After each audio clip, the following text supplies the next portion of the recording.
I'm ready. Oh, okay. I'm snacking, but I'm ready. Let's do this. Okay.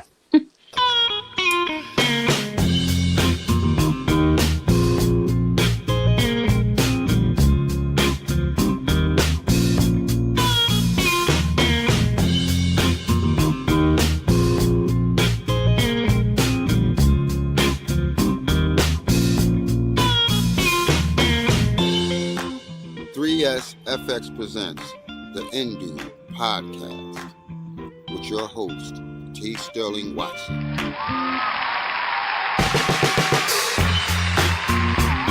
Good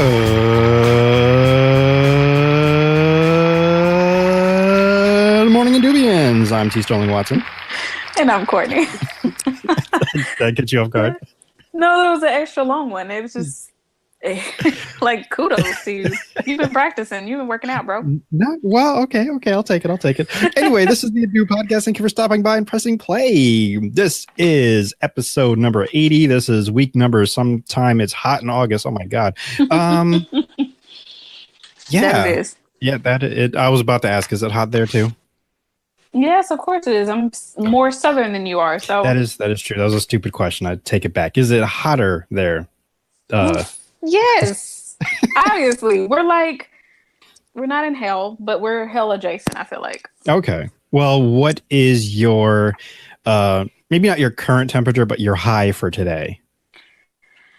Shoot, I don't know. Really hot? I feel like, well, I saw 103 in the car, so that means we're probably like at 95, 96, 97.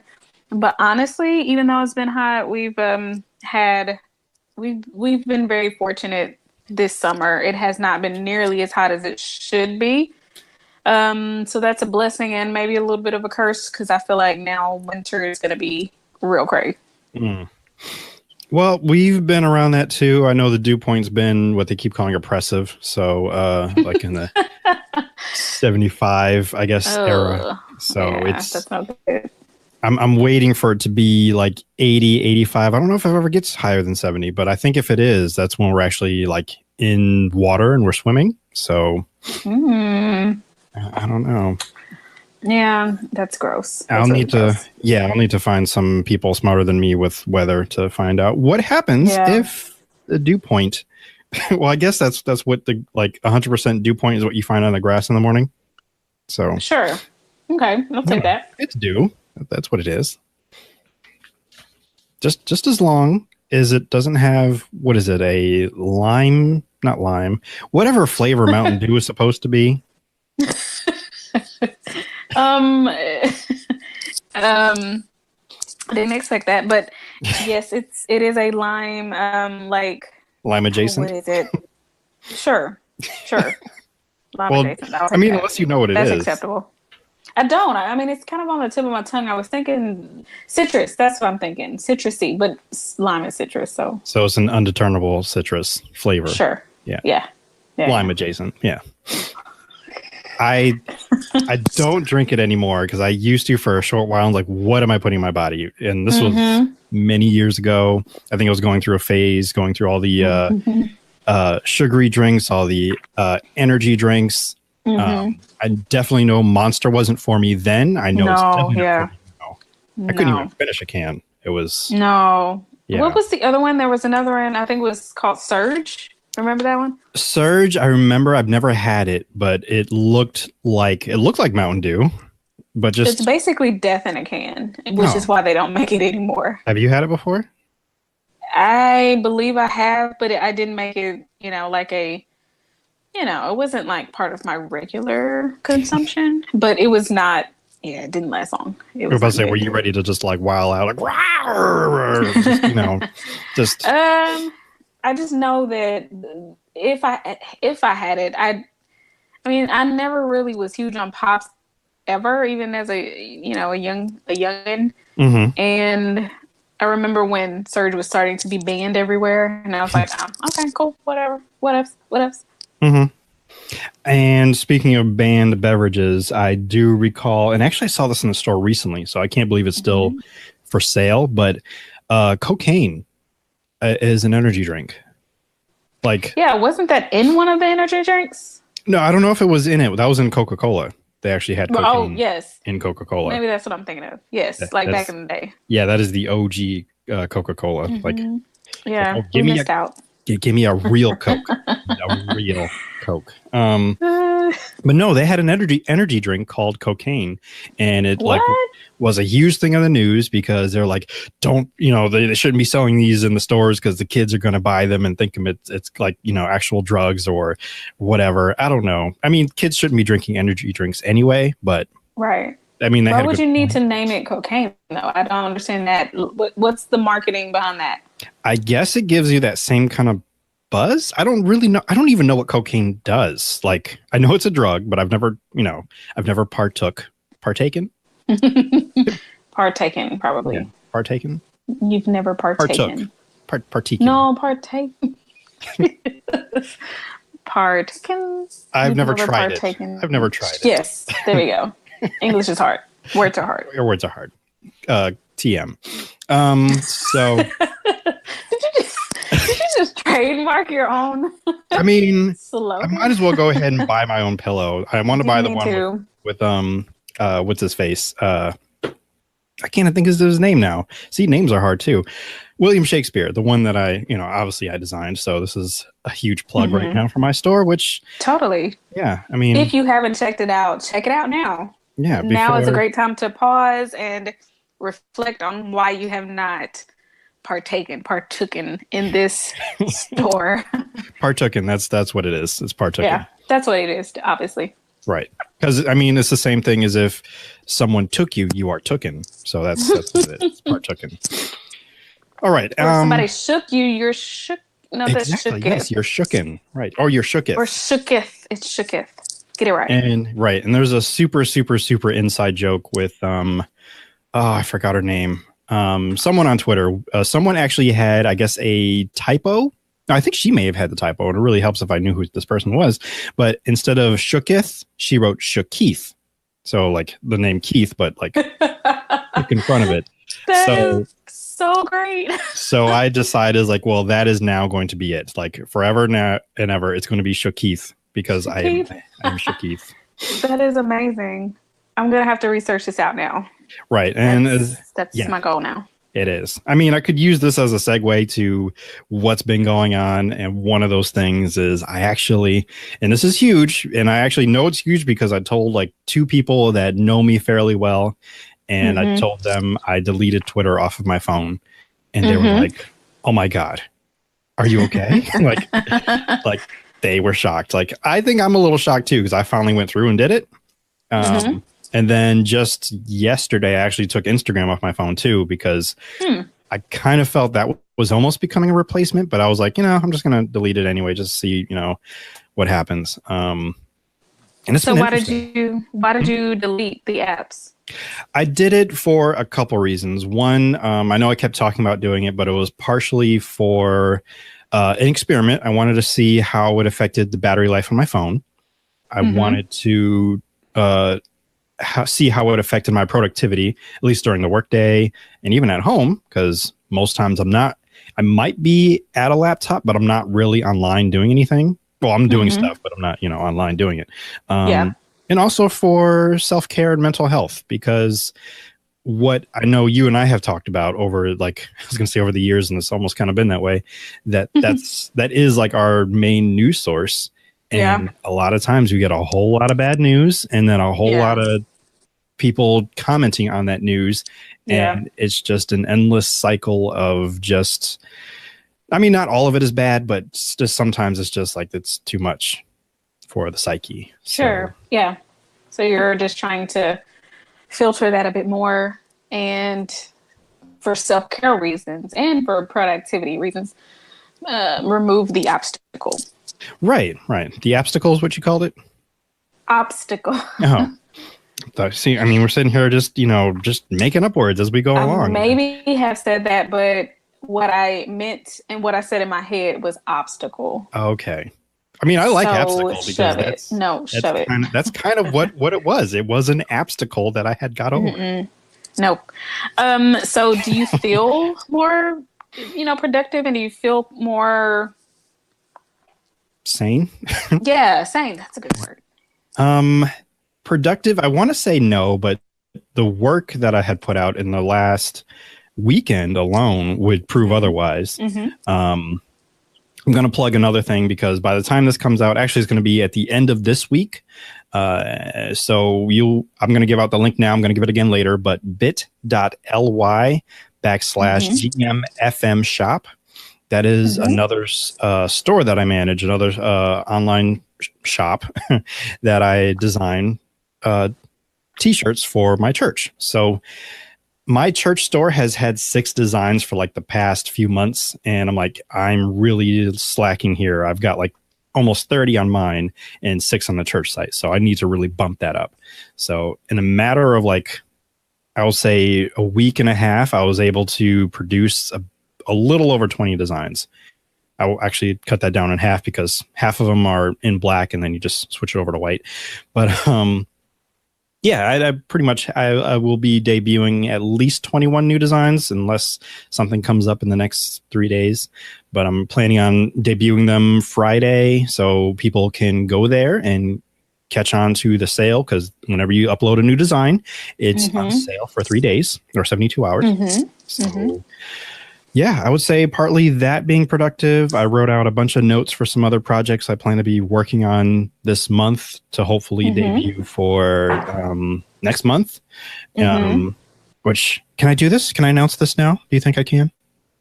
Totally, go for it. Okay, well, one of the things I'm planning for is to do another live episode of the Undo podcast, but this time I think I'm calling it really live because I hope to do it in front of a live audience. Nice. Now, all the logistics aren't in place yet. The date's not quite settled yet, but I'm working on it. So once I know, I definitely will let all of you know. I will go back on the social medias and definitely, talk it up. So that'll be happening in September, hopefully. Awesome. Not September, then maybe October. We'll see. So that's one of a handful of things I'm working on. And the other thing is, which we will talk about off mic later on, start scheduling for the Return of Food Fight podcast. Woohoo! So tell us about Food Fight. What is that? Food Fight, in case anyone has not heard about it yet, it is a podcast where I have a panel of panelists of gastronomes, as I call them, fellow people that enjoy food or don't enjoy food. And we have a debate on a particular food topic. And hopefully by the end of that debate, we kind of determine whether or not we keep that food, or if we do determine what to do with the food, whether we keep it or not, what it should be used for, I don't know. It's really not supposed to be taken that seriously. It ends up being just people throwing jokes at each other. It's a lot of fun. Shaming one another. Ultimately. Pretty much. So that's something I plan to record for possibly the remainder of this year to build up enough episodes to debut in 2019. So that is partly the plan. And the reason why it took so long is because life was happening, and it just was a very stressful event for me, for an editor, trying to keep up with all the recording and all the editing. And this time I'm going to be doing a lot more. What's the word? I want to say saner, but something that's less taxing on me. Yes. Work harder. No. Work smarter. Yeah. Not harder. Right. Oh, you're just making it worse. No, I'm trying to help. Work harder, not smarter. So yeah, hopefully that'll be happening soon. So stay tuned. I think the way that I'm going to do it is for those people that will want to be on the panel, they'll have to email me at a special email address that it's out there, but I'll make that announcement. I'm not ready for it right now. So I'm just putting things in place. Sweet. And yeah, like I said, you and I will talk about that later and a little bit more detailed. And then when it's actually official time to start recording, then I'll definitely be telling everyone. So nice. Yeah. We would hope so. I kind of need panelists in order to do the show. So I kind of need people. Do you? Yeah, I mean, you do. yeah, I do. Because I mean, No, you do. You do. If it was just me just talking about whatever food topics, because I do have a list already. It's just, I mean, it'd just be my opinion. Then people be yelling at their pod device, and it's not as much fun. So yeah. So what have you been up to? I've been over here babbling away. Well, enjoy your babbles. That's why I'm here. Oh, so, thank you.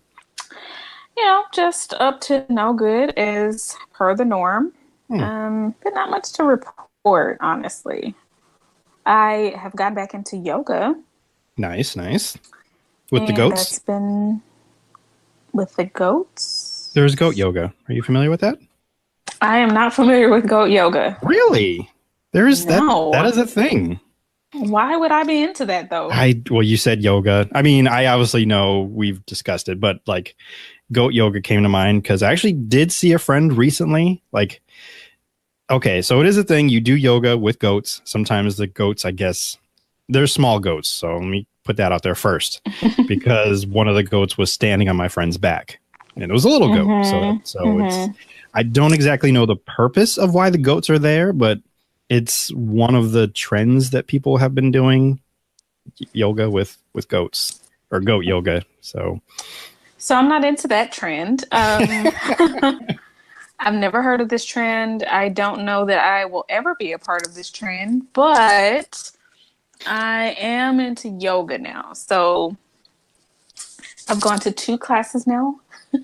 I've done yoga before, but the class, like going to live classes, that's the new part of this whole thing. So went to my first couple of live classes this week. I will be going to like 3 more the rest of this week.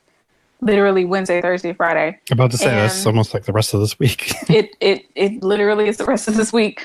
And from then on, and there's a reason for that, because when you join this particular studio, you get a full free week. And so I'm like, oh, okay, let me go ahead and take advantage of that. And it's nice because I get a chance to experiment with the different types and styles of yoga. Like yesterday, I did something called hot yoga. Right, which I have no idea what that is either. Then it's literally just yoga, but they turn on the heat. And so it's almost like being in a sauna of sorts and you're doing yoga. I'm disgusted and already.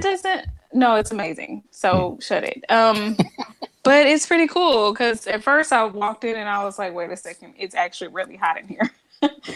Because there was at least 2 heaters that I counted, but I'm thinking there was a third one. But I mean, it was turned up to like 90. And so, 3 heaters with the door shut up at 90 degrees. It's pretty hot up in there. And so I was like starting to break a sweat before we even began. But then I was like, okay, cool. Let's just give it a try. And there was a couple of times because I'm pretty much a beginner, but I'm somewhere between beginner and intermediate. So there were some other folks who were kind of closer to where I am, like my level of experience, and then there were some in there who were super advanced, and so which is kind of good because I could learn. Like if I wasn't sure how to get into a position, I could kind of watch them and be like, "Oh, okay, I'm not." They just quite like right. snap in that position like automatically. I know it was kind of annoying, but it was also kind of good because if I wasn't sure what to do, or if the instructor just kind of named out like get into such and such pose, and I'm like, wait, what? I could just watch them and be like, oh, okay, and just follow along. But it was very cool. It was very, chill. It was a 5:30 a.m. class, so the lights were kind of dim. And that's when I typically I love working out early in the morning, first thing in the morning. I do. Now the rest of these classes, except for Friday, are going to be in the afternoon, so I have to kind of adjust. But it's free and it's going to work out. So, but yeah, it's really great. And you're starting to not recognize, but remember they're not poses, are they? Or is that what you would call them?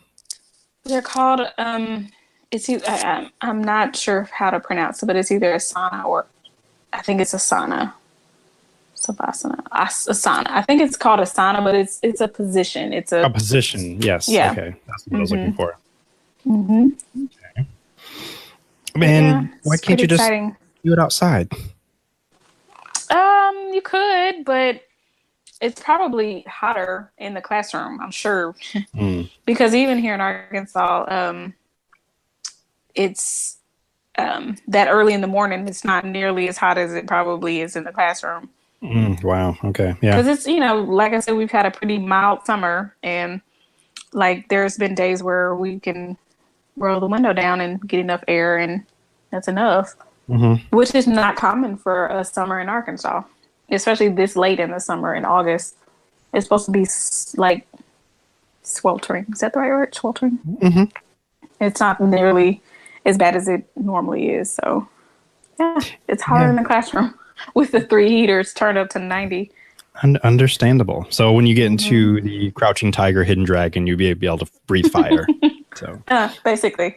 Right. Basically. I mean, I think you shouldn't be, but I mean, I don't do yoga, so I don't know. I'm just assuming that's what happens when you progress and become an elite yogi, that you can have powers. So, I mean, I think that that's only fair.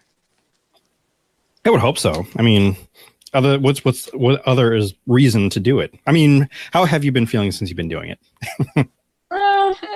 Pretty good so far. I mean, I'm doing it not so much for like it's great. It's a great, way to get in shape and it's good fitness. And believe it or not, there's lots of cardio. There can be lots of cardio involved in yoga. But I've only had two. Excuse me. I've only had 2 classes, so right now I'm just sore.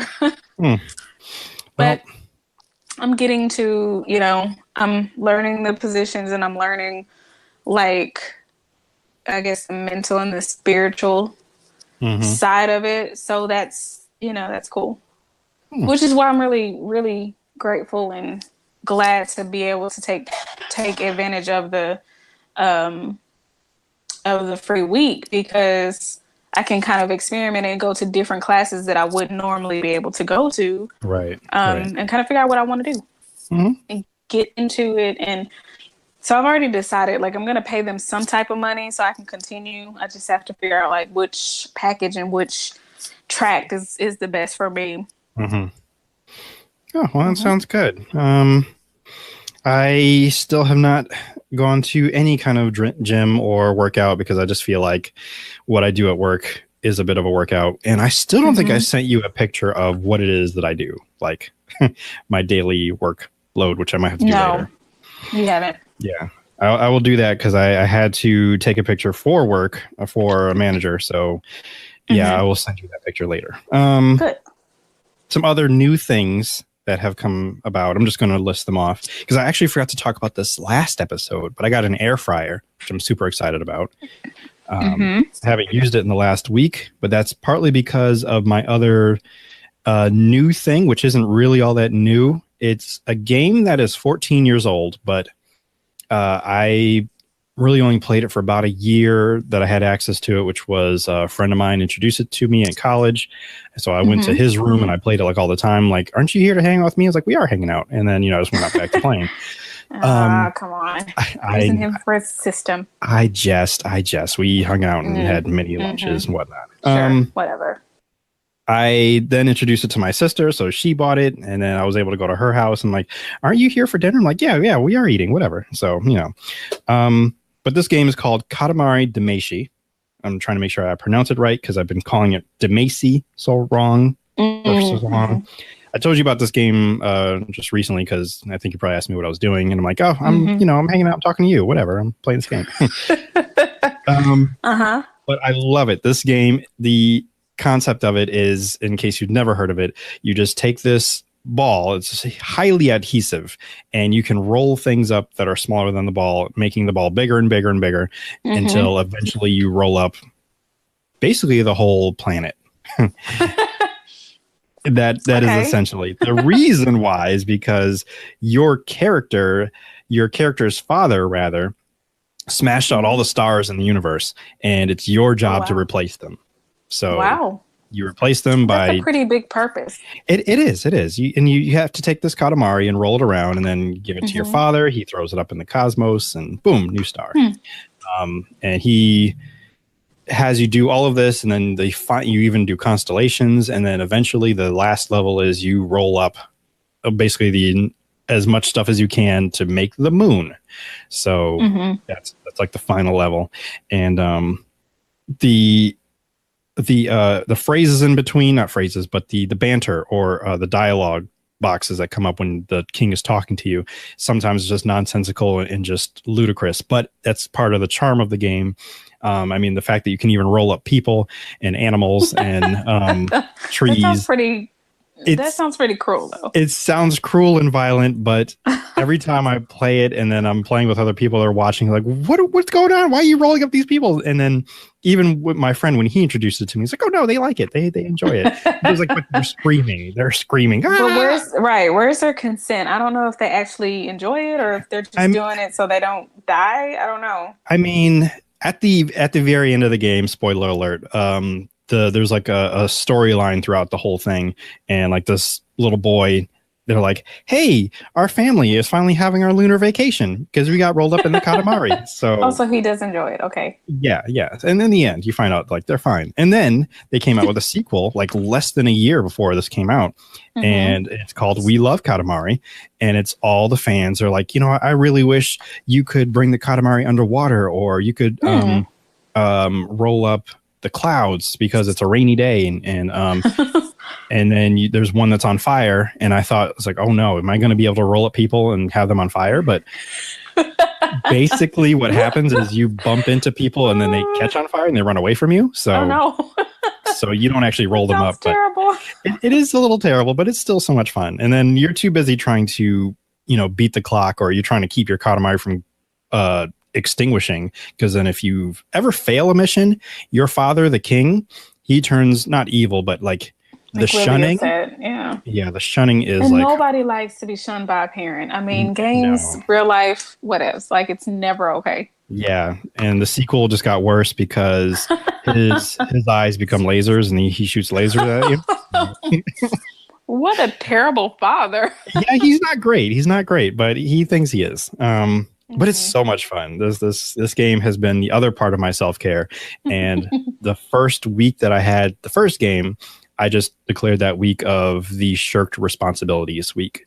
Sure. Because I barely did anything else. I mean, I barely did the podcast. So, yeah. But it was needed. Yeah, it was needed. Self-care. Yeah. That's a real thing. It is. I'm just a little upset because I went and bought a memory card. This is for a PS2, by the way, that I'm borrowing from my sister because I don't play games. And there's a reason why I don't play games, because I don't get anything done. Yes. Yeah. I've been playing it. And it's like, oh, I got to go to bed now. And that's where it is. And it's just sitting there waiting for me. And I bought a memory card. So I got the first games all saved. I beat it like within 2 days, but still there's so much more. But then the second game, the memory card won't take any information, and I don't know why. And it's a brand new memory card, and I have to keep playing the game over and over again, which isn't necessarily a bad thing, but I do want to turn the game off at some point. So that's important. It is. So that's a struggle I've been having with that. Couple other things that I got that's new. I just bought a grooming glove for Chief. So, so you can just like pet him, yes, and massage his back or his fur. Or whatever. He loves it so much. I bet he does. I've heard they do. Yeah, I was afraid because he's afraid of everything, so I was afraid he wouldn't like it. He was a little apprehensive at first, but then once I started petting him, he just started like pushing his whole body with it to my hand, and like it's like, oh, I need more of this. You have to do this. Keep doing this. But also, he's been shedding so much this summer.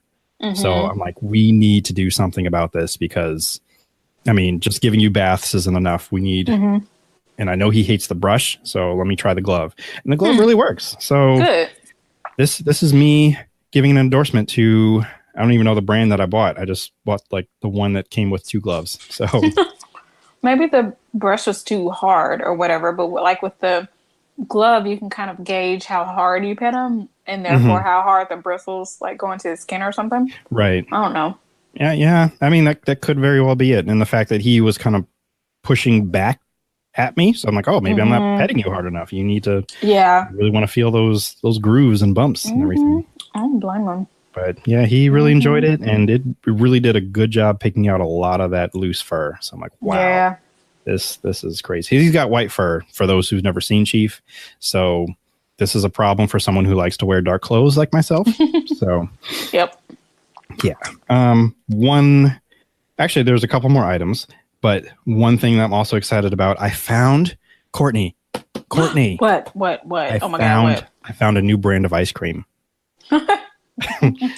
I'm really happy for you. I'm excited about this. This is the brand is called Museum of Ice Cream. I don't know if there's actually a Museum of Ice Cream. If there is, I think we should go.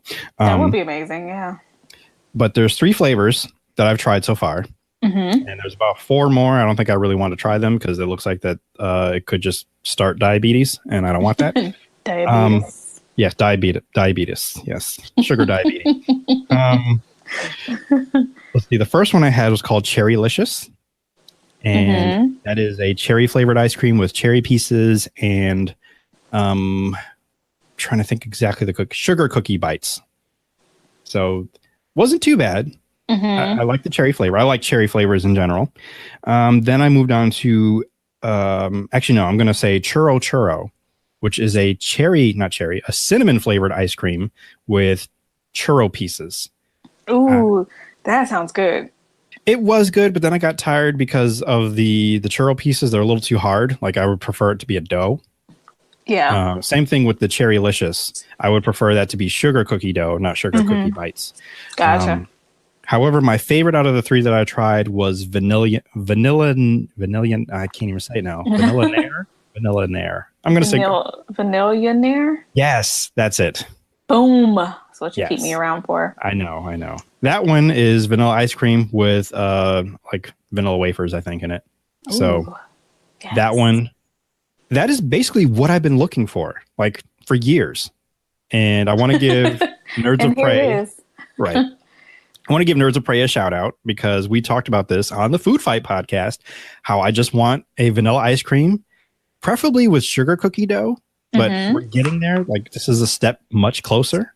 And this is just like the calm, like if Courtney, if you've ever had a rough day, and I know that you have, I believe this is the balm to soothe that over.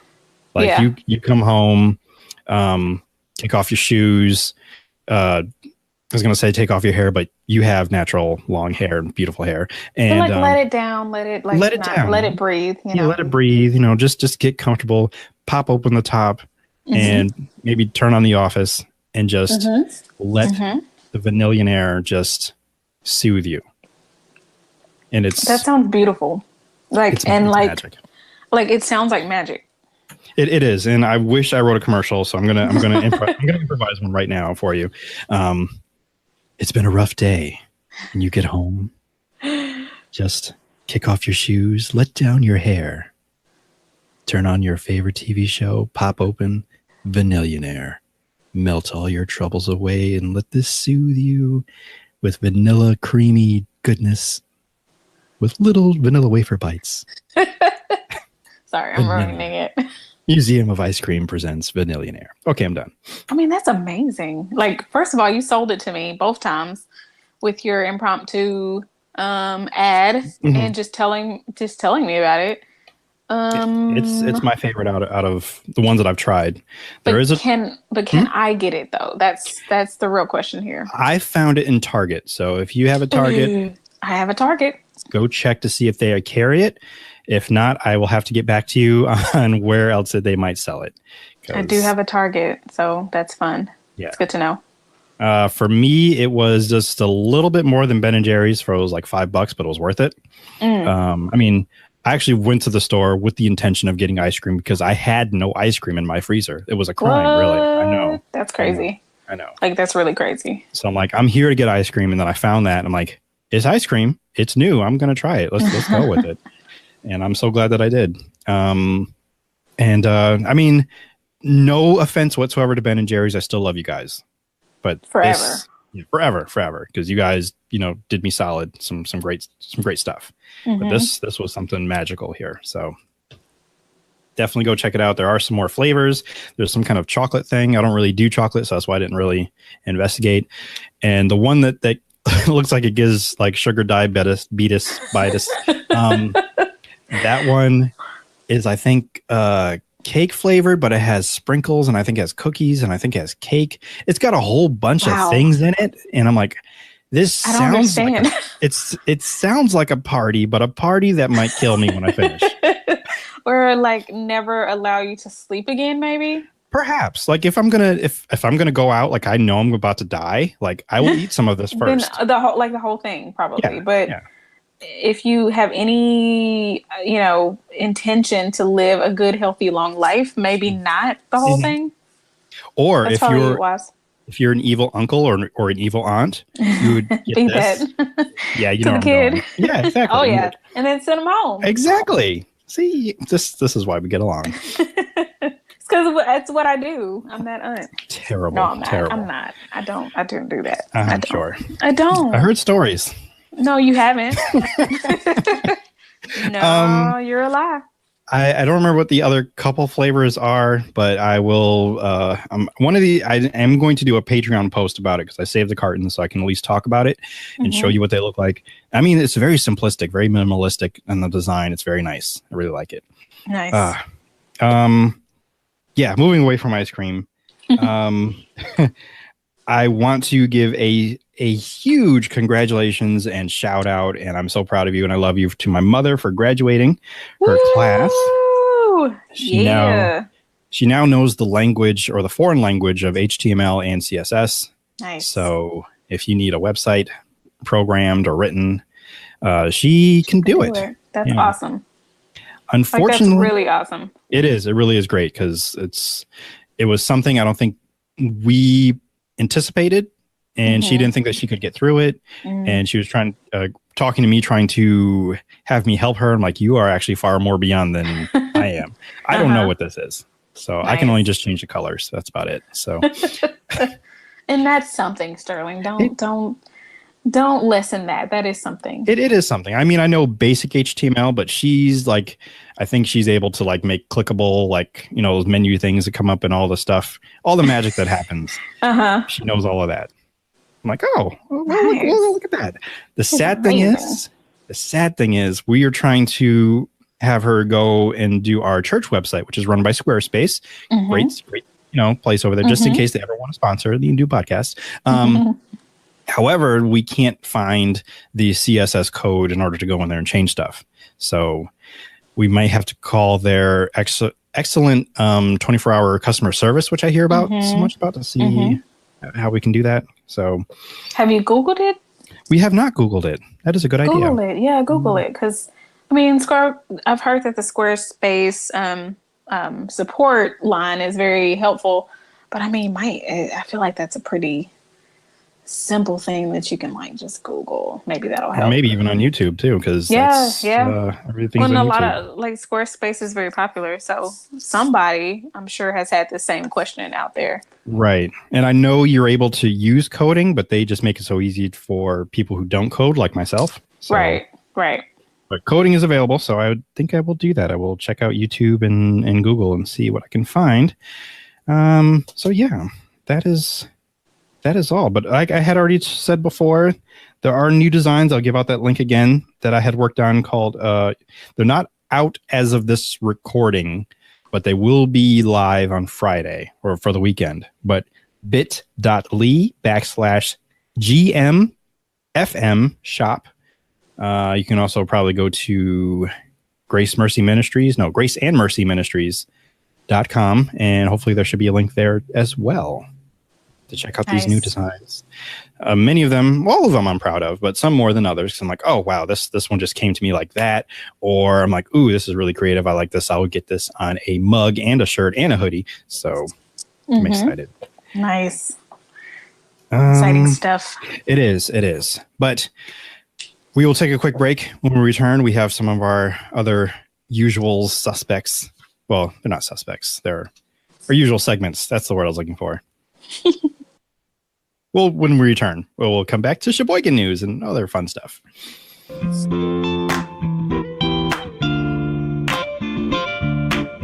Indu Podcast.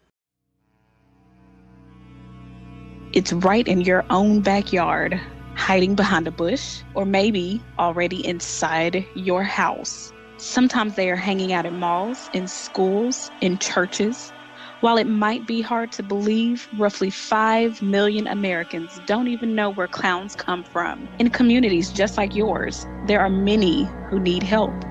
Join people across the country who are coming together to stop clowns and their foolish shenanigans. Start today. It can be as easy as telling parents to stop inviting them to birthday parties. No child in the history of children has ever requested a clown at their party, ever. Clowns feed on your attention, so don't give in. Ignore and run away. Moms are okay. But remember, if you see a clown, don't fool around, get out of town. Howdy, folks. Clem the old prospector here to tell you you can strike it rich, and you don't even need a pick and a shovel. All you need is a new quick pick from the Nebraska Lottery. Woo! With 6 chances to win, odds are you'll do better than me digging in this old mountain here. The new quick pick from the Nebraska Lottery.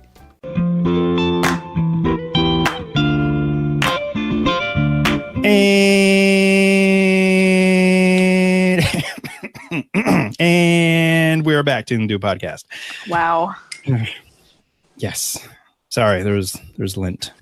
Is lint in there or dust? Maybe? Dust, Sure. something. Yeah. Something. Yeah, gotcha.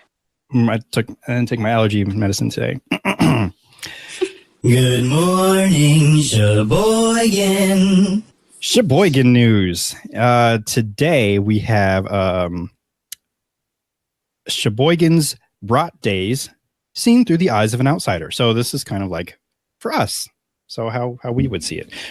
Brat Days or Brat Day, Brat something I had read last episode was kind of leading up into this.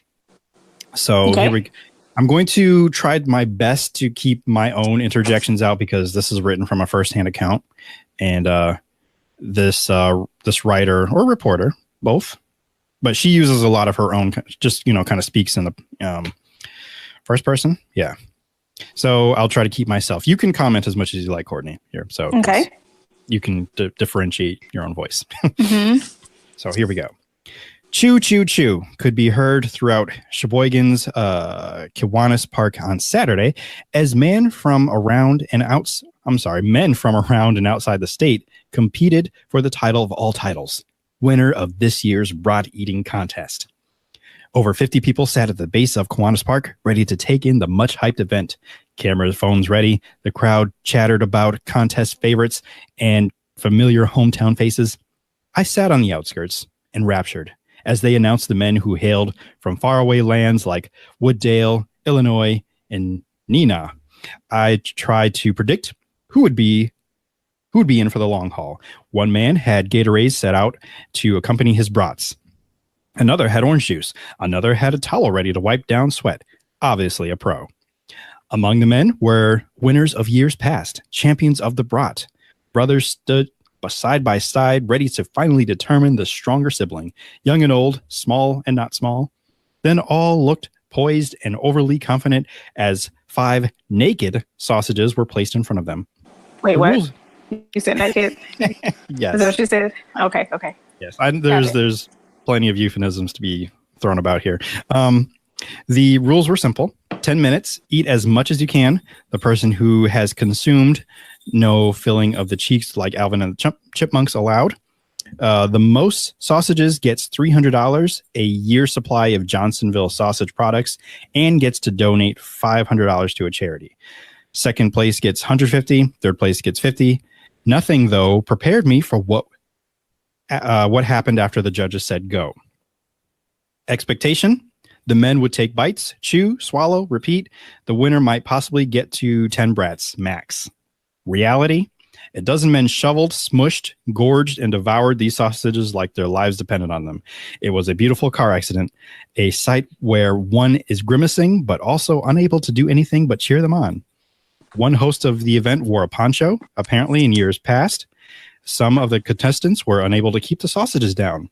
I stepped back a pace or two when they said that part. As I watched, I noticed that while slightly insane, the people of Sheboygan loved it. I could see why. The Brat Eating Contest was just one of many events and attractions throughout the 65th annual Brat Days, the annual sausage Appreciation Day put on by Sheboygan JCs got the community together to do everything classic Sheboygan. Watch a parade, drink some beer, and wolf down some bratwurst. The first day, Friday, was filled with concerts held through Kiwanis Park. Local and non-local bands performed as the masses as they celebrated their titular brats. I'm sorry. I was trying so hard not to do that. Because brats is the word. I mean, I keep seeing brats. Yes. Anyway, day 2 started at 7 a.m. No joke. With a race called the Brat Trot at 9 a.m., everyone gathered in downtown to watch a parade, also celebrating bratwurst. I knew then the importance of Brat Days because Sheboygan takes its parades very seriously. I'm going to interject here for a second because I think not the last time. I think it was the first time I was in Little Rock. There was a parade, which I don't know if you even remember what that parade was about or for. But it was just a random parade that was going through the streets as we were trying to get to my hotel. Well, you said it was random, but I don't know if I'm sure there was a reason. Like that's right, because it was in December, close to my birthday, wasn't it? Mm-hmm. So surely it was something to do with Christmas or something. I don't know. I guess. I think I only saw one thing that looked Christmas related, but we weren't there for the parade. It was just in the way where we're trying to go. I just wasn't sure if... Yeah, I don't know. I don't know if you guys take your parades that seriously as they do. I mean, I don't, but I mean, I'm on the fringe, I guess, so... I guess.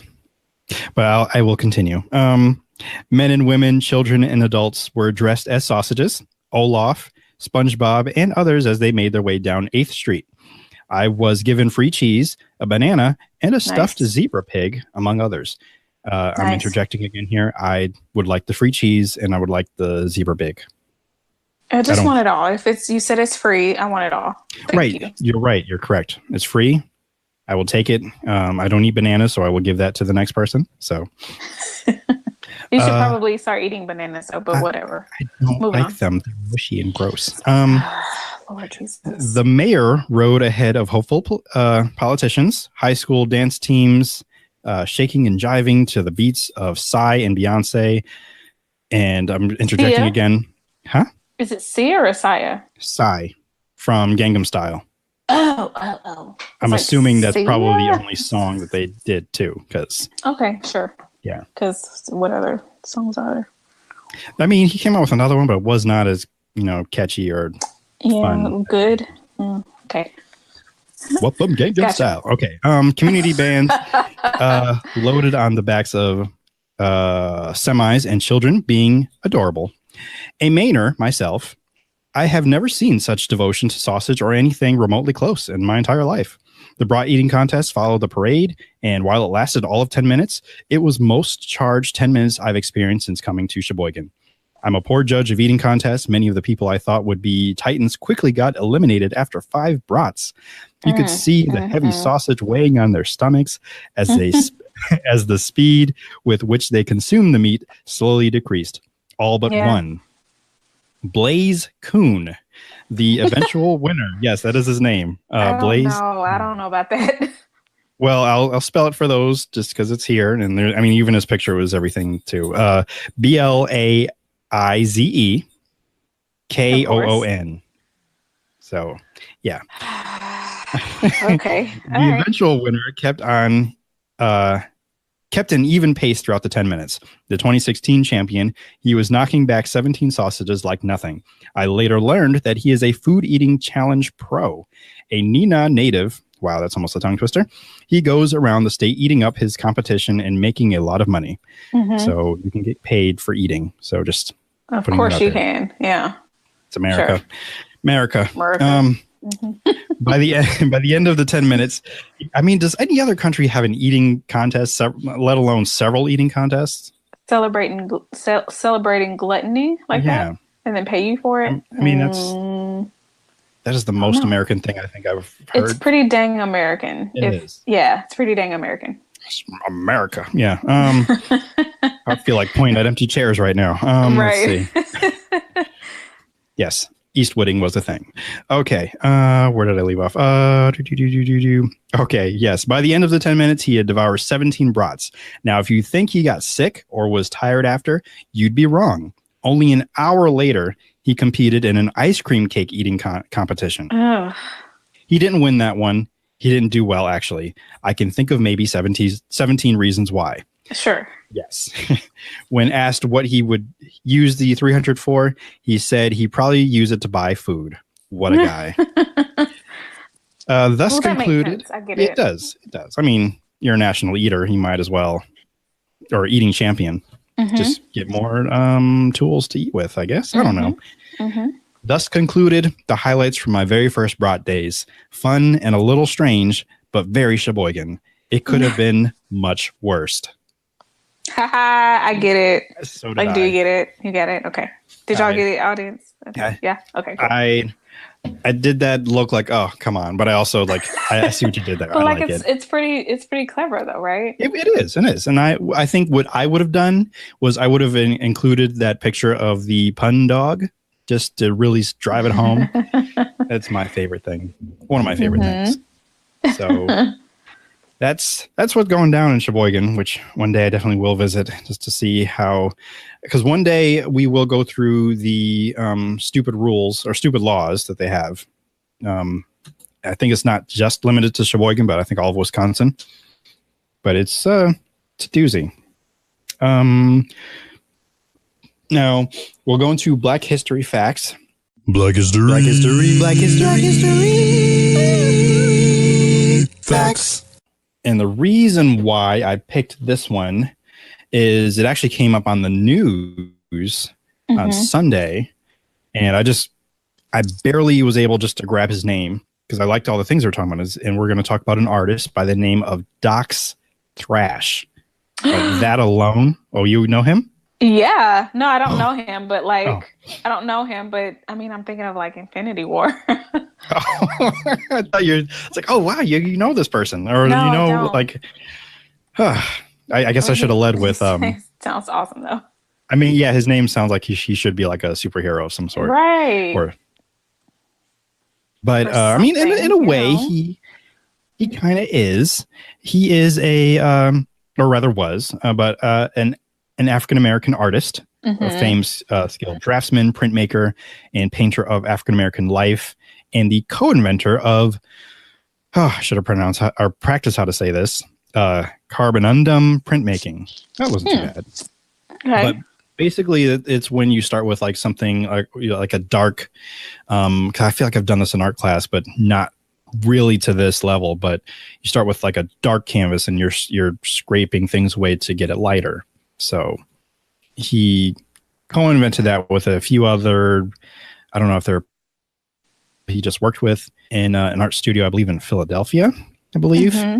But the piece that I was watching on TV just this morning where I was like, I really need to be leaving the house, but this is really interesting, even though it was only just a few minutes, but I think they were visiting one of the museums where his artwork is shown, and just really compelling pieces of African Americans in just everyday life. And there was this one piece of this Black woman who was doing her hair at midnight, Saturday night.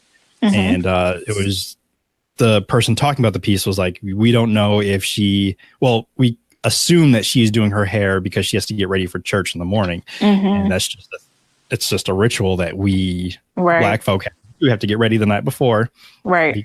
So, and just, I mean, there's also the possibility that she could be going out that night as well. But, and then I think there was church though. For church. Yeah, probably for church. Yeah. But there was a companion piece, or the piece they showed right after, not necessarily that same Black woman, but someone who looked pretty similar, who was on her way to church Sunday morning. So regardless if she went out or not, she was going to church Sunday. So there was just little things like that. And some of these pieces did have stories that the person they were interviewing was telling, and it just really engaged me. But that I was like, okay, who's this person again? I had to go back and I thought it was Doc as in DOC, but it's actually Doc's DOX Thrash. Okay. So wow. And that is his real name. So I'm like, that's amazing. I love that. That's his government name. That is his government name, and even on Wikipedia, just because they would tell you the whole name or like formerly so and so, like Bob Johnson, but no, it was Dox Thrax. He was out of the womb. Was like, we're naming him Dox, and that was that. That's pretty amazing. His parents rock. Yes. So does he. Dox rocks. He does.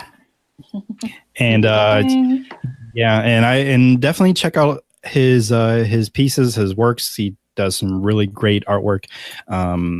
If at all possible, I think one day, if I do become an art collector, I'll try to see if I can get one of his pieces because I really liked some of his work. And then you'll let me see it, right? I mean, I was going to keep it under like, wraps and tarps and things because I didn't want the light to affect it and, damage it. Of course. It'll be like a centerpiece. Like I'll just have the Dox Thrash room. And that's the only thing in it is just that painting. Not painting, but that piece of work. Yeah. I think that's fair. Yeah. I mean, I like that idea. It's pretty cool. This is the Dox room. This is the only thing that's in here. Also, I will have docks for charging in there as well. So just on GP, right? Yes, just that. Just those items. Just, docks to charge your phone or whatever, but also his painting. So now we will get into Word Watch. But before I do have a correction. Last episode, I told you about the Interrobang, and I kept pronouncing it wrong. I kept calling it Interbang, but it's Interrobang. Oh, I thought it was Interbang. Okay. Yeah, I was incorrect, but I also typed it into Google, and they were like, "Yeah, Interrobang or Interbang." Interbang. I don't think they corrected me, but it does have two spellings, so it's Interobang or Interrabang. Both are correct or acceptable. But as long as you have that vowel in between Intera or Intero or inter. As long as you have that, and bang. Right. As long as there's a vowel in between that, you're good. I did not have one. Also, my lovely Aunt Cindy, who she sent me something. It was on Facebook, and I wish I had printed it out to inform listeners as well as myself, and even you, Courtney, how you can get the Interrobang on your keyboard. And thank you, Aunt Cindy. Yeah, I have to go back and get that and share it. Meanwhile, she did leave a comment on a recent Patreon post because she is a Patreon patron. And I will read that comment to you now. In regards to my review for the Dunkin' Donuts donut fries, she said, okay, I finally tried them. They remind me of Burger King's French toast sticks. Mine were a little flimsy. I can see how they could use a dip or drizzle pack. Yours seem to have a crunch because I'm eating them on camera. I will try again at a different time. Thanks for the review. And you're very welcome. Another friend of the show, Ariel, she also tried them. Hers were, I think she said they were like soggy or they weren't good at all. So she decided to try to feed them to the birds, and then she left them outside, outside of her windowsill, and even the birds wouldn't come. And then she thought she made them mad because they wouldn't come back. So after a couple of days, she threw them away. So I don't know if the birds ever came back. Hopefully, Ari, they came back. I never got to follow up with you. So. Well, I don't know. Well, here's the opposite side of that. If you don't want birds or critters or whatever around your windowsill or wherever they congregate, why don't you get this food and you'll never see them again? Well, that's the thing. Like the ones I had were good. It's just so you're putting poison in your body, basically. Is that what you're saying? Well, I wouldn't eat these every day because they're still technically donuts, which are like fried foods. So they were a snack. I've only had them twice because I wanted to just verify to make sure what I was tasting tasted like what I thought it tasted like. Okay. Did you follow me there? Because I lost myself. Okay, no, I did. No, I got you. But I enjoyed what I had, and I'm like, okay, these are good. I don't mind them. But I do know for a fact that other Dunkin' Donuts don't really run up to par as like maybe the ones maybe in Connecticut, for example. Because even I have a friend in not Virginia, Florida, where they mess up her order every single time. So she just does not go anymore. So I don't know. I guess only go to Dunkin' Donuts if you're in New England, I suppose. Which is, did they originate up there? I think that they did. Because I know it's definitely Dunkin' country. I know they say America runs on Dunkin', but New England especially runs on Dunkin'. Like you can't really throw any rocks around the neighborhood without hitting at least one. Got it. And one day I counted. I live in a small city and there's like 11 Dunkin' Donuts here. So yikes. Yeah. That's a bit much. And one Starbucks. Like that's more of a West Coast. It is. I mean, and I remember when Krispy Kreme tried to come in and Dunkin' Donuts ran them out of town. Like, excuse me? you think you can just come in our land? No. Yeah, we have all three. We have more Starbucks than anything, but we definitely have all three. Yeah. Yeah. This is definitely Dunkin' country. And one day when you visit, I will show you each and every, like, it's not even a thing of like, let's take a tour of all the Dunkin' Donuts. Like we will pass them going from one destination to another. And it's like gas stations, basically. That's how many there are. Or churches here in the South. Oh, yeah. Yeah. That is true, too. Lots of churches here. I think it was in North Carolina where we just kind of just kept passing the First National Baptist or whatever. Like, how can these all be the first of anything? Because there's so many of them. But they all had first in the title, so that's what I was questioning. Right. It's like, why are these all first churches? I never actually said what today's word was. Word watch. Let me get my little Wikipedia here because I need to make sure that I'm reading this correctly of what it is. I heard this also on the news because there is a new shape. Did you hear about this? Did you say a new shape? A new shape. I don't understand. I still don't really understand either, but I like the word, so that's why I'm bringing it to your attention. It is called a scutoid. Okay. Please explain a scutoid. Yeah, your reaction is kind of what threw me off a little bit. A scutoid is a geometric solid between two parallel surfaces. The boundary of each of the surfaces and of all the parallel. Oh, this is all jargon nonsense. And they use like a bug, for example, and then they have some other, like, the best way once they showed me diagrams of what it kind of looks like, I went back into kind of like video game mode and how sometimes you might be like on a quest and you have to get this gem or jewel or something. And maybe it's something that's like,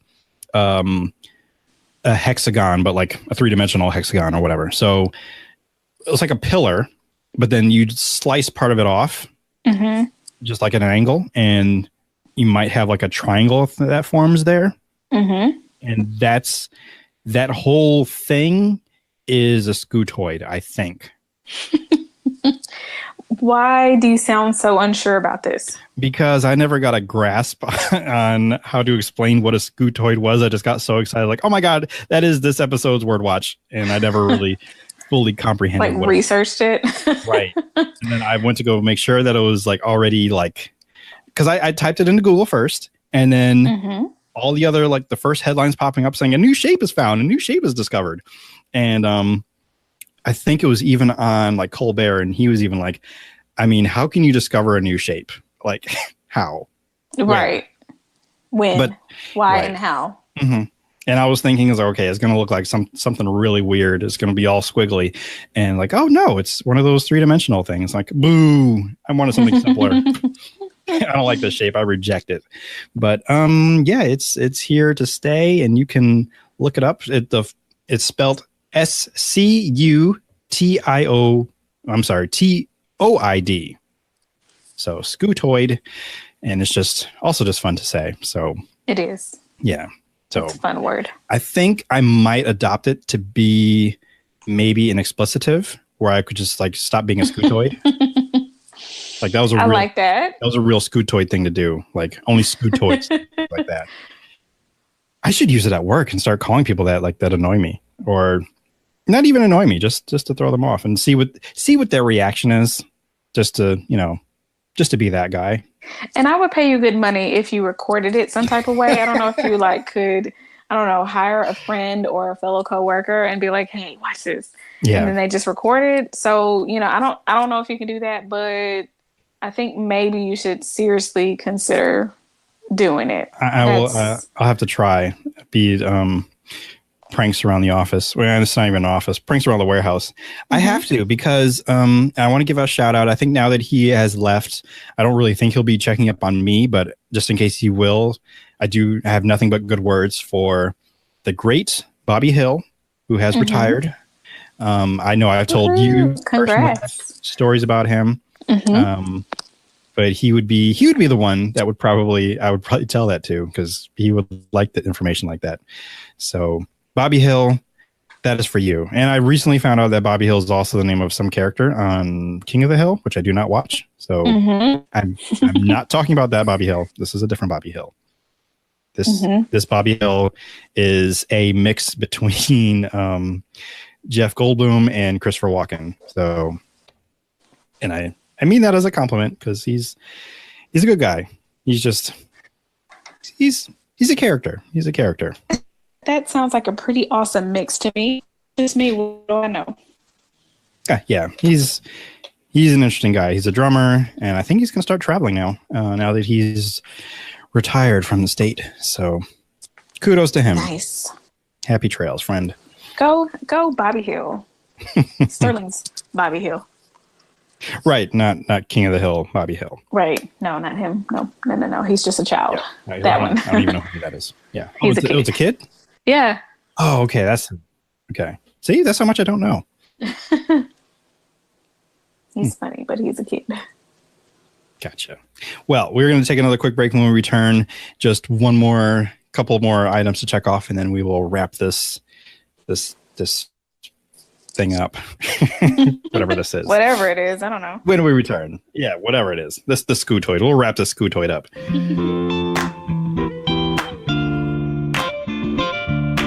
The Indu Podcast.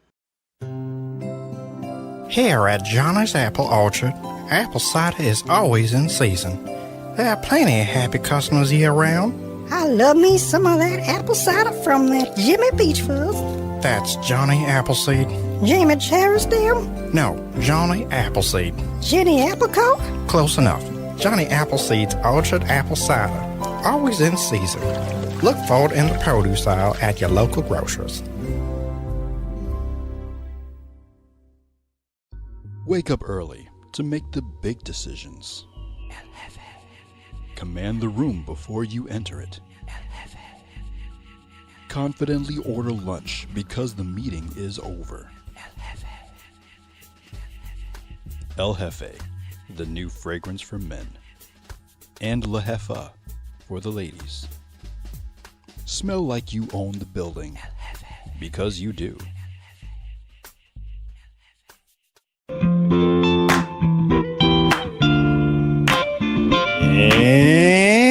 we're back to the Indu Podcast.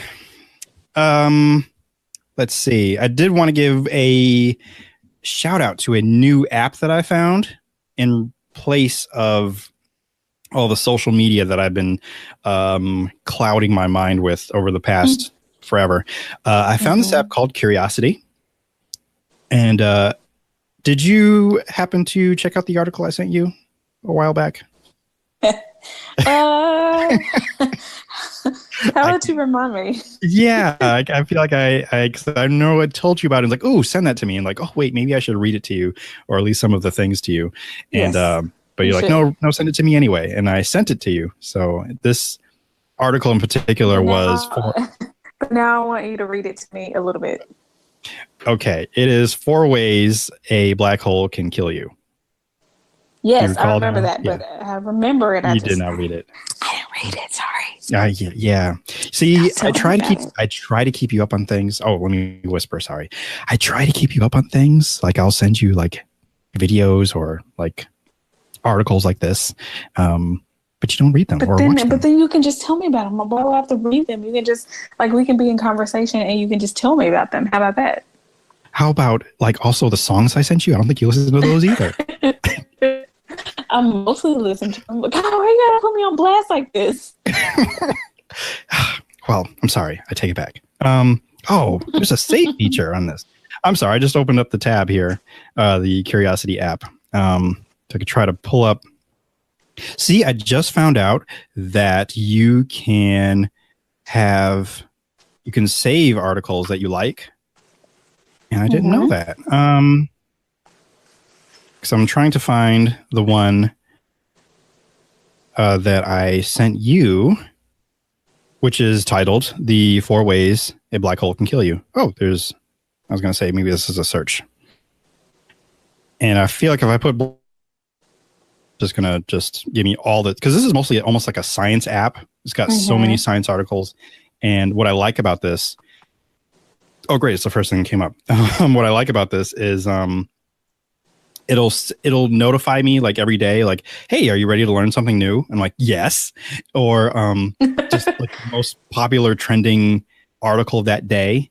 So yeah, this is like great. So what I end up doing sometimes is I will, even though I'm not presently on Twitter, like on my phone, I will put it in buffer. So I will share it with people. It's like, you guys should know this. You guys should know there are 4 ways a black hole can kill you. Like, it's pretty important information. It is. So I'm just going to give you, I guess, the subtitles of the 4 ways. And like some of these are familiar because we are obsessed with black holes for whatever reason. Because they're fascinating. Scary. They're fascinating and scary. They're fascinating and beautiful in their own way and scary. So, right. What else? I agree. But our favorite way that a black hole can probably kill you, because I remember you just spasmed out or something when this came about, but spaghettification is the first way. Yes. That's so awesome. Tell them about it. Basically, spaghettification is when gravity is so strong that it just pulls you till you're just like as thin as spaghetti, literally. And I believe it's probably happening so fast that you don't even realize it's happening and you're already dead. But I mean, that's got to be quite a sight to see. Like, oh my God, my fingers are stretching like spaghetti, or they're becoming as thin as spaghetti. And it's something I still can't even really fathom. I would love to see it, but I just don't. Like, I don't want it to be a person because that means that person is no longer. So I don't know how to see that in action without, I don't know, killing someone. You wouldn't want your worst enemy to be spaghettified? No. I mean, you're witnessing the death of a human life, whether or not. But you're witnessing spaghettification. Yes, but that's also, that's like it's traveling down a road that you don't actually really want to travel down. You don't want to actually see someone die a horrible death.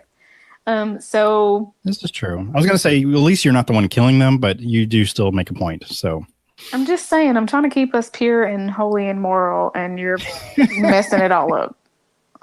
You are. I apologize. It's you. Do you want me to move on? I'll move on to the second way you could. Yes, because I'm a little bit upset and a little bit disturbed now. So please do. I mean, you could always put other things in there, like toys or like trees. I don't know. Planets. I want to see a planet go, or a star, but that's kind of like I can't control that. They're kind of big, so. I mean, and this is really throwing it out there, but do you think Thanos would survive a black hole? How could he? There's no way that he could. I don't think there's a way he could, unless he like tried to like escaped it. But if he was in the, I forget, like if he was past the event horizon of a black hole, no, he would not survive it unless he like used one of the Infinity Stones and somehow like teleported away. But I would think that it would also teleport his surroundings. Yeah, I don't think it would work. Yeah, I'm thinking too much into this. So no, I don't think he can beat a black hole. So that's Avengers 4, Avengers, the black hole. So, yeah, totally. They should just harness the power of a black hole or convince one to, come on their side and then, and then they can defeat Thanos. That's pretty simple. They're sentient. They're sentient, totally. Oh. I'm sure there's one sentient black hole out there. Surely. I should write that. I was about to say that too. And I'm going to have to talk to my comic connect or contact. Yeah, that's the word I was looking for. A hopeful future guest on the pod. So we'll bring it up with him later. Nice. Okay, our second way you could be killed by a black hole. fried by the accretion disk. So just as you were just mentioning about the star kind of being sucked into the black hole, what will happen is a star will be close enough where it's not quite at the event horizon, but it's still the light and the energy and all of the things that make a star is being pulled into the field, the gravity field, and swirled around the black hole until it actually falls into it. And that is the accretion disk. Wow. That is something. Okay. That is something that kind of terrifies me. Like the very first time that I saw like a black hole in those like super nerdy science books I got when I was a kid, and that was the picture that they showed was the tiny little black hole in the middle, but this huge disk outside of it. And the thing that I can never wrap my head around, and this actually goes to most celestial things, is how does it become like a disk? Like how are the rings like of Saturn flat as they are? Why aren't they just spinning? How do they get in? And I think it's actually the magnetic field, but so I'm probably answering my own question. The gravity. Yeah.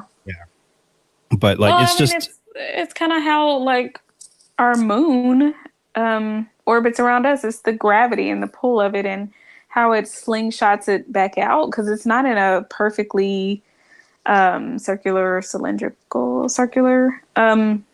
pattern. It's what's the word? Oblong.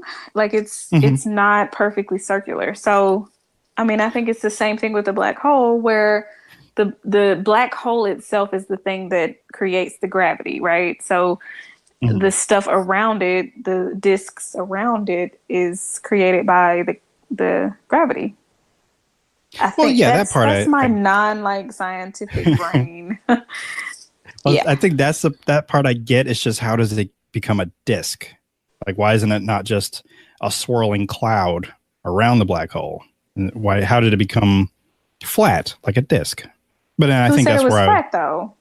Well, maybe not flat like paper thin, but it's also not like a cloud, like a huge cloud that encompasses the whole thing instead of just a flattish disk. Which is why I use the example of Saturn's rings, where that from a distance looks like a flat ring all the way around. But it's not. Rather than, it's not once you get closer. It's not as perfect as it looks in, the books and stuff, pictures. But it's so far away, like you can't see the texture of it and the unevenness of it. Which I did watch a documentary a couple months ago where they did get pretty close, and it's pretty incredible.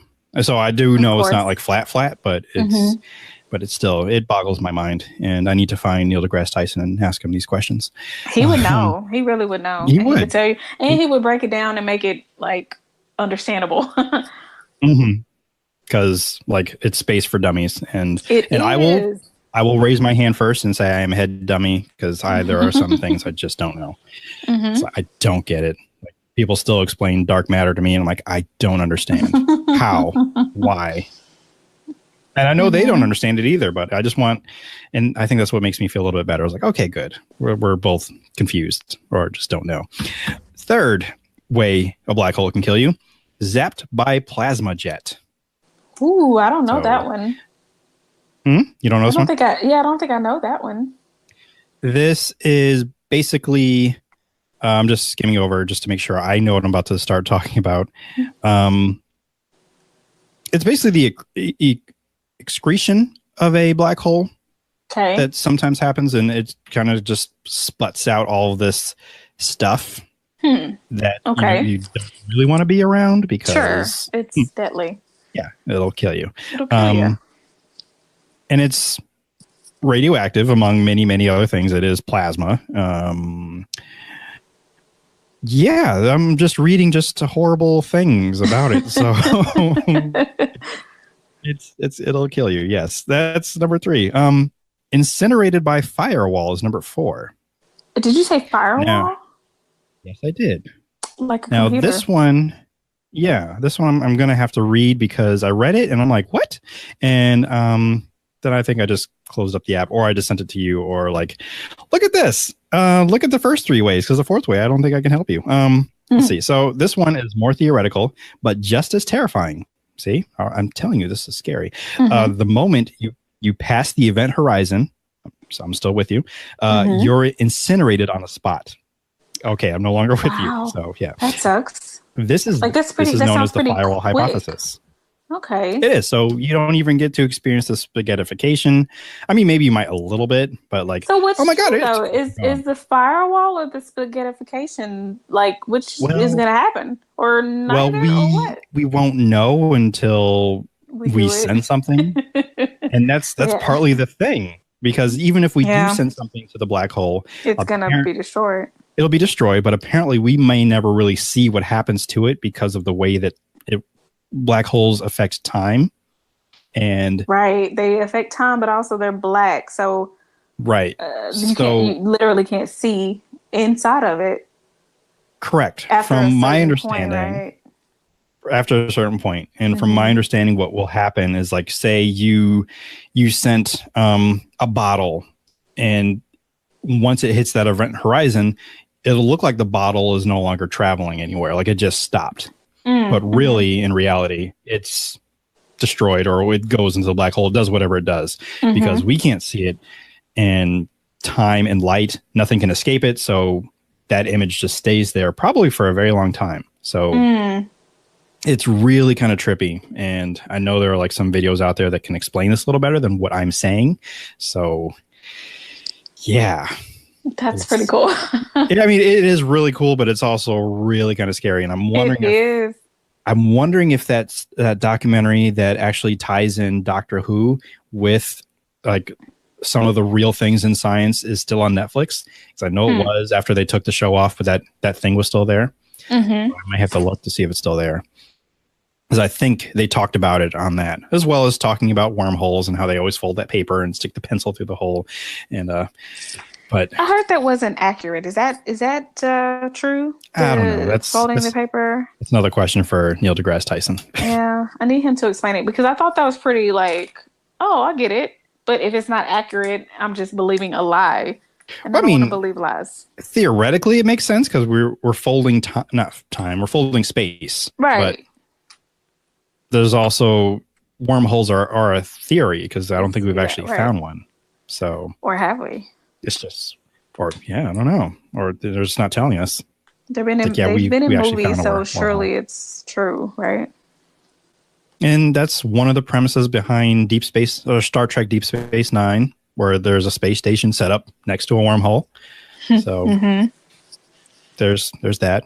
Speaking of Star Trek, I don't know if you heard this bit of news of Sir Patrick Stewart coming back. So exciting! My captain. I know you prefer the original Star Trek, but I grew up on the Next Generation. Listen, the chat is great, but I do love me some Jean-Luc Picard. I mean, and I just love Sir Patrick Stewart. He's amazing, and whatever he touches is blessed. So I still feel blessed. I still feel blessed that I was in the same room with him once. You were in the same room as him? Excuse me? What? How did we? Maybe sure I've told you the story. We probably have, but I at least twice. But you keep forgetting what happened. and there is a Patreon video about this, where I tell the whole story of me going to New York City to go see the premiere of X-Men: Days of Future Past, and he was at the premiere, as well as Hugh Jackman, Peter Dinklage, Jennifer Lawrence, before everybody started hating her, and just everybody was there. Except for Ian McKellen and Halle Berry. Like, those are the only two I didn't see. But still, seeing like Peter Dinklage and Hugh Jackman, I was like, hey, that's pretty cool. But Sir Patrick Stewart was in the room, and I looked across the audience and I saw him. Did he see you? I believe that he did, because he was like talking to somebody, but it looked like he turned his head and his eyes met mine, even though we were several yards apart. I was like way in these nosebleeds, like bleachers, have been standing there all day. He saw into your soul. Is that what you're saying? Courtney, the lights dimmed. It was just a spotlight on him. There was like sparkles coming off of him or something. Yeah, of course. It was bizarre, but I'm like, oh my God, he's looking at me. And he could have just like pointed his hand and said, engage to me. And I would have went. I don't know where I would have went to, but I would go. Like, Yes, you are my yes. Of course I will. I think it was, yes, it was the first time. Like even now, I'm still a bit starstruck, and it's been like several years since that happened. But that is like a moment in time that is like cemented. Like I use that as my constant if I'm like traveling in times. Like, is this before Sir Patrick Stewart or after Patrick Stewart? Okay, it's after. Okay, good. All right, and like that is a fixed point in time for me. So it's like, is it one ASP? S. I had to figure out the initials, but yeah, or is it like B S? Oh my goodness, it's too much. Yeah, it was a magical moment. So yeah, there's also a plug to my Patreon post. Like the X-Men Days of Future Past premiere. I forgot what I titled it, but you can hear the whole story of just hanging out, waiting in the street all day, being on my feet all day. Walking throughout the city with my old co-host Mike, and how he was all dressed up in like dress shoes and regretted it several hours later. And I'm like, yeah, nobody told you to do that. But it was also my first experience with cosplay and seeing cosplayers there who got special treatment because they cosplay. But you know, of course, yeah, yeah. But yeah, that was the highlight. Seeing, meeting, matching eyes, and having a moment with Sir Patrick Stewart. Right. My captain. Of course. Yes. So like he's the guy that I would want to meet, but I have no idea what I would say to him. Like other than like I don't even know how I would say like, yeah, you're my captain. I grew up watching you. But I don't even know if I could say that. You could say that, and he would take it, and he would relish it, and he would treat you like you were the number one fan. Or the only one in the room. Totally, at least that. Yeah. Yes. Well, that about does it. Because I went off on that little tangent there. Because apparently you didn't hear that story about me meeting. I said meeting. Freudian slip. Me seeing Sir Patrick Stewart. Ed, you have any shout outs or anything of that nature? Plugs? Well, yeah. Quotes, comments? No quotes. Questions or comments, but I do have a plug. If you would like to follow your girl on the Twitters, you can catch me at I am K Hinton, where I tweet, every other blue moon, maybe, about happenings in the world and thoughts on world events and Star Trek, of course, always, and black holes and how awesome they are, because come on, they're amazing. Terrifying. And they are terrifying, but they are amazing and they're beautiful, and they should be respected because they can kill you and make you spaghetti or like burn you up on impact. I mean, who knows? You just got to take your chances. Either way, they're amazing, and I tweet about them and other scientific. Or they send you in a tesseract. Sorry, I had to get that in there. No, but I don't believe that. That's a lie. That's a stupid creative decision, and it's not true. Hey, it was a good movie though. Don't disrespect movie. Interstellar and Mr. Christopher Nolan. No, never, because Chris Nolan and I have a very special bond, and even though I feel like that was just a very creative movie making type thing, I don't believe it's true. So. And it might be true, but I doubt it. I don't think so. They're either going to kill you, or the black hole is either going to kill you, or it's a wormhole, but not a tesseract. That's just, come on. So no time travel. I'm sorry, I interrupted. Maybe time travel. I didn't say that, but you said a tesseract. That's different. Yeah. Well, T, now I got to watch the movie I don't again. know. Is this your plug or is it mine? I don't know. That's what I said. I'm sorry, I interrupted. Go on. You love black holes and visiting them and looking at them from afar. Right, from way far, theoretical far. From wherever the event horizon times 3, and then that's a good safe distance. From maybe Earth, and then not even maybe another galaxy in between us, because I don't trust them. Like, they're beautiful and I respect them, but I don't trust them as far as I can throw them. They're shifty. Good job, Sterling. That's a good one. Like, take a bow for that one. Good job. Yeah, they're those. I tip my hat to you, sir. Oh, Ingy ways. Since I have the floor. Inty ways. So also, if you are an audacious creative entrepreneur or intention seeking individual type, you should check us out over at Verve HC, which is the handle on our Twitters. That is the resource for people in that category, or either one of those categories or all of the above. So great resources for you, and you can find your tribe and find your people in order to live the most authentic and intention-filled and amazing creative life that you can. All right. Are you giving the floor back to me? Okay, thanks. The floor and the mic is back to you. Thank you so much.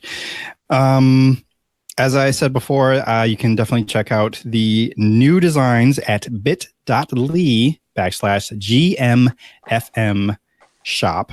And that will be live on Friday. Make sure you get there in 3 days for the 3 days, the sale is live. I will have designs on my own store. I will get back to you when that happens. I'm still designing. I'm pretty excited about some of the ones I've come up with so far. If I say so myself, I'll just put a little tease for you. One of the new ones is called Nap Ambassador. I'll let you just nip on that one. Yes. Mm-hmm.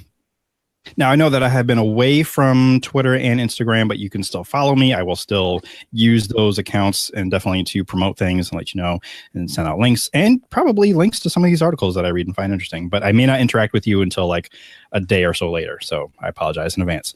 But follow me on all things Indube. Go to Indube.com to find the Patreon, to subscribe for more perks, and find T Public Store, like I just mentioned.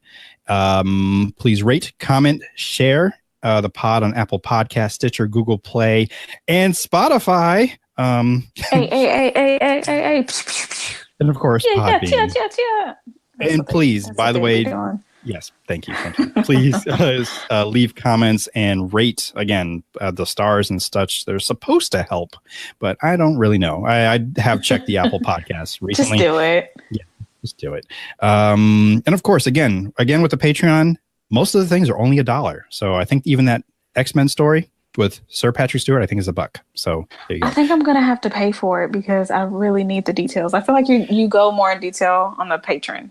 Yeah, that's kind of what I do. If you don't get enough of me babbling here, then you'll definitely get it more there. But I can, and that's a video too. So you actually get to see me and all the facial expressions and the dramatics. And I'll even do a little, I was going to say I do a dance, but I'm not dancing in that video. I'm not. Hey. Thank you so much for supporting, listening, stopping by and pressing play. Tell someone you value that you value them. Courtney, I value you. Sterling, like I was just about to say that. I really value you because you just never know, Shout out to the Fan Bros show who has just recently lost a compatriot of theirs. And, she had battled cancer for a while and lost her battle just this week. So I think just yesterday at the time of this recording. So, you never know. But yeah, for sure, tell those that you value them because life is very short, for sure. Yes. Which also reminds me, I did reach out to a few people because I haven't been on Twitter. So shout out to Nick, to Vilissa, Roberto, La Black Aesthetic, just the people that actually have their phone numbers and I can actually call them and text them. So because I consider them friends. So, I wanted to reach out. Totally. And if you also want to be my friend, you want to be my neighbor, then... I want to be your neighbor. I'm your neighbor, though. Yeah. Well, it'd be nicer for little neighbors, but you're like 1,000 miles away. Not that much. Like a whole event horizon away. No, that's inaccurate on so many counts. I've been your benevolent host, T. Sterling Watson. And remember, if the world didn't suck like a black hole, we'd all fall off. No. That was me hitting that firewall. It's terrible. Terrible. That was really good, though, right? That was good. It was Did good. you catch it? Did you understand? I Okay. did. Okay, cool. I didn't cool. catch you in time because you got burnt up at a black hole. Or spaghetti fried and then Right. and then burnt up. By the firewall, I'm sorry. Black hole. Have this conversation already gone. No, we're terrible people.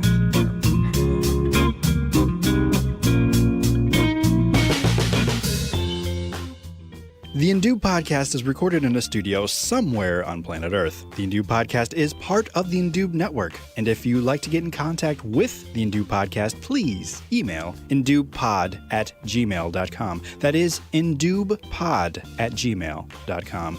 You can find the Indube Podcast on Apple Podcast, Stitcher, Google Play, and of course Podbean, or wherever podcasts may be procured. If you'd like to find out more information, please visit indube.com, where you can find our store, the blog, and of course our Patreon, if you'd like to support and donate and find more perks and fun things to listen to and watch. For Chief, DJ Joe Daddy, Bilford, this is T. Sterling Watson signing off. Thank you so much for listening. Use your words, Chief. Good boy. This has been another 3SFX production.